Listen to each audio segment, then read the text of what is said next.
Bwana Yesu apewe sifa sana. This is Prophet Romley from Salvation of God Ministry. Neno latuambia katika Yohana 14 mstari wa kwanza, msifadhaike mioyoni mwenu. Kitu cha kwanza unatakiwa uelewe, kufadhaika ni kupitia hali ya yani ni kama kuteseka ama kunyanyasika ama kuingiwa na huzuni kali. Kwa mpaka anasema msifadhaike mioyoni mwenu, kwa it means kwamba kuna situations zinaweza zikakufanya uwe na mifadhaiko. Na mpaka anakuambia usifadhaike, it means kwamba unao uwezo wa kuepuka mfadhaiko. Uwezo kumwambia mtoto mdogo abebe kiroba cha simenti ama abebe litofali likubwa, kwa sababu haiko katika uwezo wake. Kwa hiyo kumwambia acha usibebe hilo tofali, hiyo itakuwa kama unapoteza muda. Kwa hiyo Yesu kutuambia kwamba msifadhaike, it means kwamba ability ama uwezo wa kutokufadhaika tunao. Kwa hiyo pia anaposema kwamba washerati watu wana ufalme wa mbinguni, msijiambatanisha na washerati, that means kwamba ability ya kuepukana na washerati ama uzinifu, kuepukana na tamaa tunayo. Kwa sababu most of us tuna ile tabia ya kukiri udhaifu kwamba sisi ni wanadamu. Tumeambiwa sisi ni viumbe vipya, kwa ability ya kufanya mabadiliko kwenye maisha yetu tunayo. Usitaki kumbeba Yesu afubebe makando kando. Njia inayoenda uzimani, maandiko yanasema ni njia nyembamba sana. Haya, tuendelee. Mstari wa pili unasema nyumbani mwa Baba yangu mna makao mengi, kama sivyo ningaliwaambia, maana naenda kuandalia mahali. Kwa Yesu anasema hapa anatuandalia mahali au makao kwa Baba, yani tukimaanisha mbinguni au in afterlife, uzima wa milele wa baada ya hapa.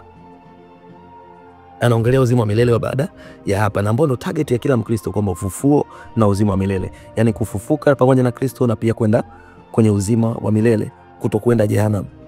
Hilo ndio lengo la kila Mkristo. Mstari wa 3 unasema basi mimi nikienda na kuandalia mahali, nitakuja tena niwakaribishe kwangu, ili nilipo mimi nanyi muwepo. Ndio ile ambayo imeandikwa kuhusu rapture, kuhusu ufufuo, kwamba hata walio wafu watafufuka na walio hai pia watatwaliwa mawinguni, watageuka miili na kutwaliwa mawinguni. Sio kama tunaelewa na mpaka hapo. Kwa hiyo Yesu hapa anaongelea kuhusu rapture na anaongelea pia kuhusu uzima wa milele. Mstari wa 4 anasema nami niendako mwaijua njia. Kwa Mungu anamaanisha kwamba njia ya kule anapoenda ambapo ni mbinguni, kule kwenye uzima wa milele, yani njia kwenda mbinguni tunaijua. Anasema hapa niendako mwaijua njia. Tomaso akamwambia, Bwana, sisi hatujui uendako, nasi tuijuaje njia? Mstari wa 6 Yesu akamwambia, mimi ndimi njia na kweli na uzima, mtu haji kwa Baba ila kwa njia ya mimi. Kama mngalinijua mimi, mngalimjua Baba. Tangu sasa mnamjua tena mmemwona. So hii ni evident enough kwamba kwenda mbinguni au kutokwenda, unajua kabisa kama unaenda mbinguni au uende. Kwa sababu gani? Kama unamjua Kristo na unamfuata Kristo, that means you are sure of going to heaven. Njia ya kwenda mbinguni ni kumfuata Kristo. Kumfuata Kristo ni kuachana na maisha ya gizani, kukataa dhambi, kukataa mwili na matendo zake na matendo yake yote na tamaa zake zote, na kumpenda Mungu kwa moyo wako wote, roho yako yote na akili zako zote. Mawazo ndio kiwanda cha matendo mabaya. Kabla mtu hajazini ameshazini kichwani ama moyoni. Kwa usiruhusu moyo wako uende kinyume na mapenzi ya Mungu, na usiruhusu akili yako ikawaza kinyume na mapenzi ya Mungu. Usiruhusu roho yako ikawaza kinyume na mapenzi ya Mungu. Kama unataka kuona uzima, kama unataka kwenda mbinguni, hakikisha umemfuata Yesu pasipo kukumbatia dhambi. Kuacha dhambi kuna gharama lazima ije nayo. Hilo nafahamu na inabidi ulifahamu pia na wewe. Kuacha dhambi kuna gharama ya watu. Kama ulevi, lazima ujitenge na wale watu walevi. Kwenye baadhi ya maeneo lazima ujitenge. Ulafi lazima ujinyime, ili uweze kwenda mbinguni. Lazima ujifunze. Kuna vitu lazima, kuna mahali utaonewa na watu na hautoweza kufanya chochote. Huwezi kuwalaani, hauwezi kuhukumu, hauwezi kuwafanya chochote, huwezi kuwapiga, kwa sababu inabidi usamehe kama Yesu ambavyo anasamehe. Hiyo ndio gharama ambayo lazima ulipe. Ndio maana alisema hivi, yeyote asiyochukua msalaba wake na kunifuata hanistahili. Kwa lazima ujifunze kubeba msalaba wako wewe mwenyewe. Nimetumwa na Mungu kuhubiri habari ya wokovu. Sitoweza kufurahia kwamba nipeleke watu mbinguni alafu mimi nibaki nyuma. Kwa lazima mimi mwenyewe niaishi haya mapenzi ya Mungu, Tujiepushe na tamaa. Kinachotuua ni tamaa. Miili hii tunasahau kwamba sio ya kwetu, ni miili ya Mungu. Ndio maana tumefanywa tunakuwa watumwa tena katika dhambi. Wakati tulipomfuata Yesu, tutakiwa tuwe watumwa wa Yesu Kristo, sio watumwa wa dhambi. Usimwache Yesu kwa sababu ya dhambi, bali acha dhambi kwa sababu ya Yesu Kristo. Mabadiliko usisubirie utabadilika kesho au kesho kutwa. Kama kuna mahusiano ya kimataifa, mataifa ya kidunia, yani mahusiano ya ulevi, mahusiano ya dhambi, mahusiano yani maanisha ya uzinzi na mambo mengine, inabidi uyaue leo na sio kesho. Make sure today unajitafakari, kwa sababu Yesu anasema kuna watu watatoa unabii kwa jina lake. Kuna watu wanatabiri right now kwa jina la Yesu.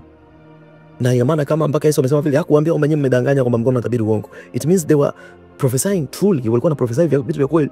Wasingepata confidence ya kumwambia Yesu hivyo kama wangekuwa wanatabiri uongo. Kama wangekuwa wanaponya uongo, watu hawaponi. Ina maana watu walikuwa wanapona kweli magonjwa, watu walikuwa wanapewa kweli unabii na wanakuwa kweli. Lakini akawaambia siwajui, ondokeni hapa.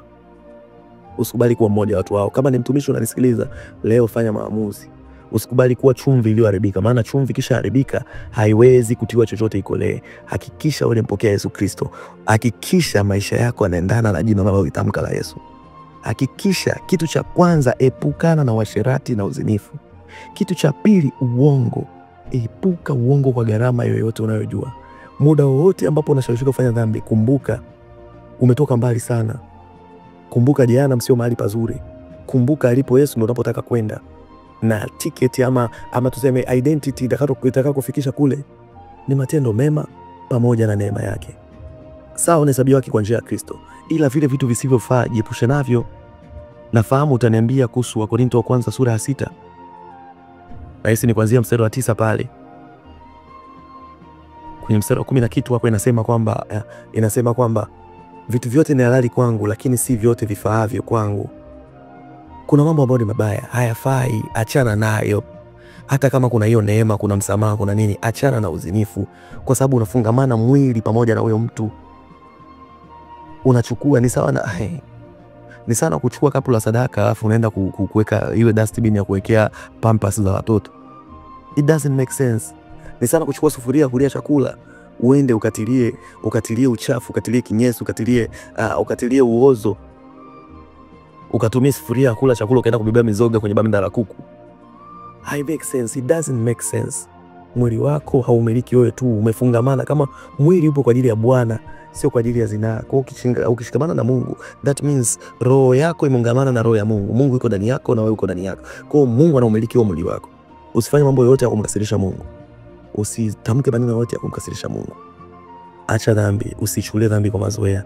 Ninakuonya, hakuna mafanikio yoyote utakayopata hapa duniani kama utaendelea kuishi katika uzinifu.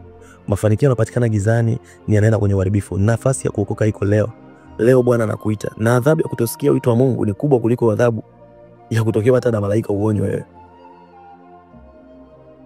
Sodoma na Gomora walitokewa na malaika, wakawa wameonywa na nini, lakini hawakusikia. Walikuwa wanataka mpaka kuingilia kinyume na malaika wale, malaika wa Mungu, wakawa wanataka kujihusisha nao na ngono. Walifanya dhambi kubwa sana. Lakini Yesu anasemaje alivyotuma wale mitume 72? Akawaambia, nendeni katika kijiji chote mkahubiri, si ndio?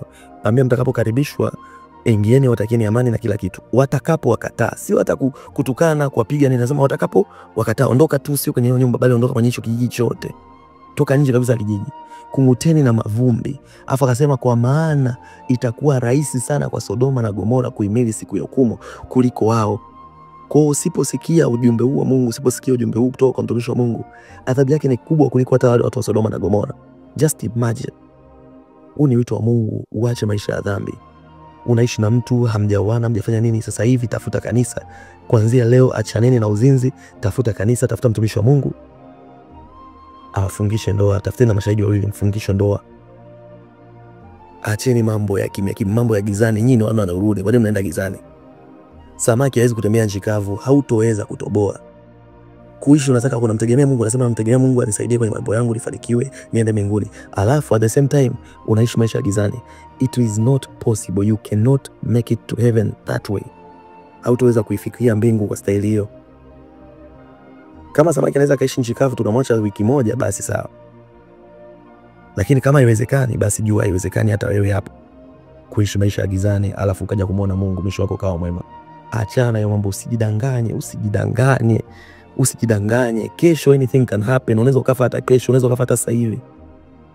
Usijidanganye kwamba utatubu kesho, utatubu baadaye. Make sure you repent now. That is the way to heaven. Follow Christ. And Separate yourself from sin. Paulo anawaambia kabisa kwamba jitengeni, yani akiwepo muovu kati yenu, akiwepo mtu ambaye anaishi katika sanamu, anaabudu sanamu, anafanya uzinzi, anafanya nini kati yenu, msikubali hata kula naye. Kama ni ndugu yako, imeandikwa usikubali hata kula naye. Anasema jitengeni, mkatengwe pamoja, mkatengwe nao, asema Bwana Mungu wa majeshi, ndipo atawafanya kuwa watoto wa kiume na wa kike. Kwa hiyo ili wewe uweze kuitwa mtoto wa Mungu, uwe na hiyo access ya kuwa mtoto wa Mungu, inabidi ujitenge na uovu pamoja na waovu wenyewe. Jitenge nao, wahubiriwa kikataa nao mbali, hauna biashara yoyote pamoja nao. You should not be equally yoked with the devils or with the wicked people or with the world. Haitakiwi na urafiki wa dunia, usivae vazi moja na watu wa mataifa. Sijui kama unanielewa popote uliko, ila ninaamini kupitia neno hili yuko mtu anayepona, yuko mtu ambaye atafanya maamuzi, ambaye atachukua wajibu. Utawasiliana na wale ambao uko nasi nao, utawaambia kuanzia leo mimi nimeamua kumfuata Yesu.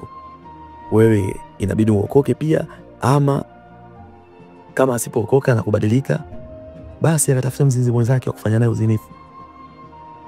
Kama ni uongo, hakikisha leo kinywa chako hakitamki uongo.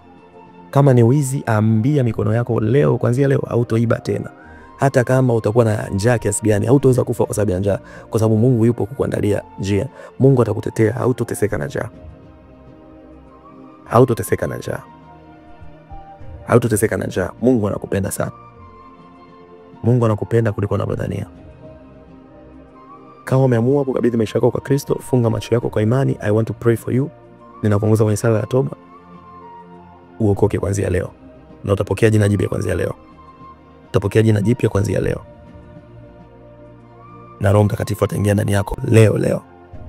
Funga macho yako popote ulipo.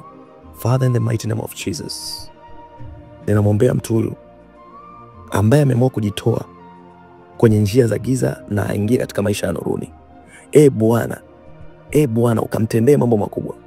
Bwana, ukae ndani yake, ukafundishe hekima yako na maarifa yako, ili asitawaliwe na tamaa za dunia hii, asirudi katika njia za giza.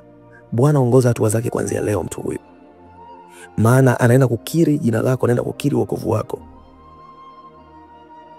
maana amechagua kuwa rafiki wa Mungu na sio rafiki wa wanadamu.